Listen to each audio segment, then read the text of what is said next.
bien sûr, les tarifs de l'énergie s'envolent et bien sûr qu'une multitude d'acteurs sont impactés. Et dans ce rapport, au fond, vous vous targuez de réagir et d'agir avec rapidité pour nos lycées.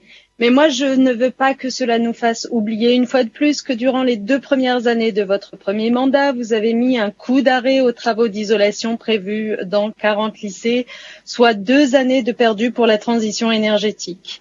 Et il ne faudrait pas oublier non plus que le plan Marshall de 2017, qui nous avait été présenté comme un investissement massif, exceptionnel d'1,5 milliard d'euros, comptabilisait des opérations de maintenance courante et des opérations de sécurisation.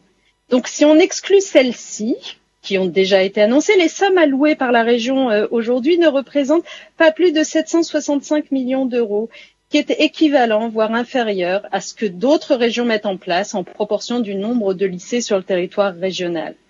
Alors, Monsieur le Président, au regard de ces éléments, on a examiné le plan de sobriété énergétique pour les lycées avec un œil pour le moins critique.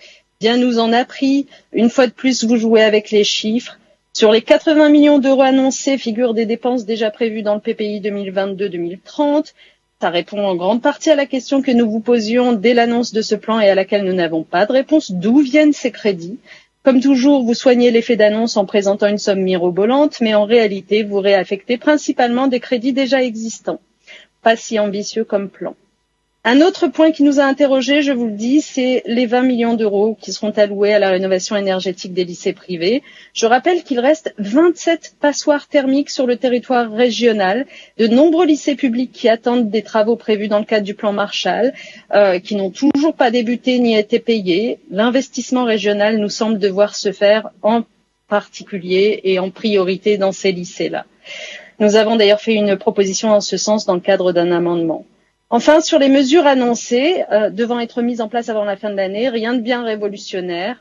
Fort heureusement, les établissements n'ont pas attendu vos annonces pour réduire leur consommation d'énergie. Certaines mesures inscrites dans ce plan, comme le changement des ampoules en ampoules LED, sont mises en œuvre depuis de nombreuses années.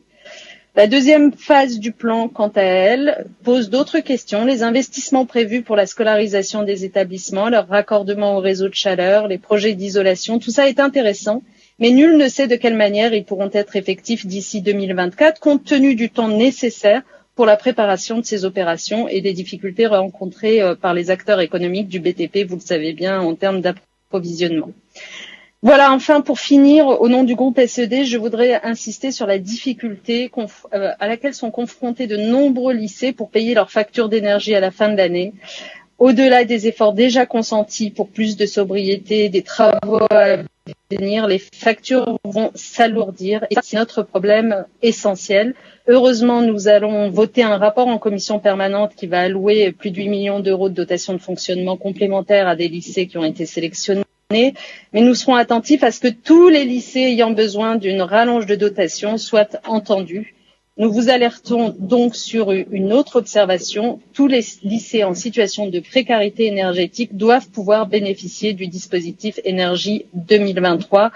Aujourd'hui, sa mise en œuvre est conditionnée à la production par les lycées d'un engagement pour la sobriété.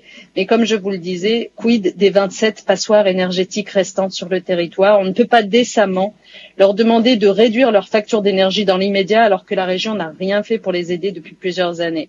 Voilà, Monsieur le Président, nous aurions aimé que vous investissiez bien plus massivement en faveur des lycées de la région et que vous interveniez avant plutôt que de venir éteindre les incendies. Merci. Monsieur Buisson.